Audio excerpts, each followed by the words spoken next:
80% of the properties that I personally own, I didn't personally inspect myself prior to buying them.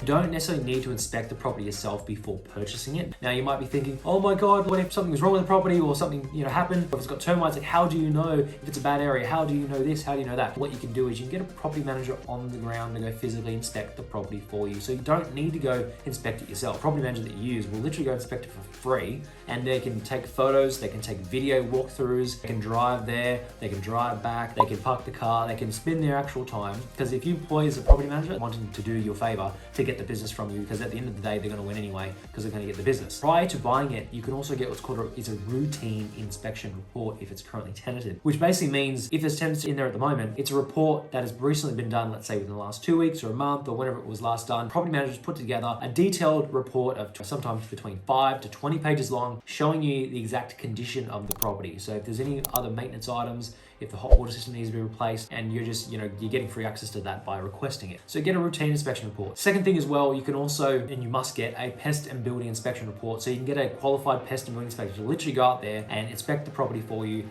usually costing between $300 to $600, but they are actually going to know if something's wrong with the property. If you're buying your first, your second, your third, and you're probably not going to be a builder or a structural engineer or a pest inspector. So even if something was there that was wrong, you're probably going to not even have the knowledge or the know-how to understand if something's wrong to begin with anyway. Unfortunately, that's just the way it is. Like, you only know what you know. No matter what, you're going to get a pest and building inspector in there anyway. When I buy properties, usually someone that I know that's on there on the ground can physically go in there and inspect it for me. They can take videos, they can take photos. There'll already be photos prior to that. There'll be more photos in the routine inspection report, which will have a detailed outline about the property maintenance history itself. Then you'll get the formal pest and building inspection, which is usually like 30 to 50 pages long, which is photos inside, outside, under the property, in the roof. Even if you go inspect it, I doubt you're going to be able to actually physically climb up inside the roof tomorrow or crawl under the house and check the plumbing and stuff like that yourself. You're not even going to be able to see that stuff if you inspect it yourself. Why even bother? To me, no, you don't have to inspect it yourself, but there's those 3 to 4 key checkpoints and things that you should do to make sure it all checks out. Obviously, you've got to do your due diligence when that happens. Hope that helps.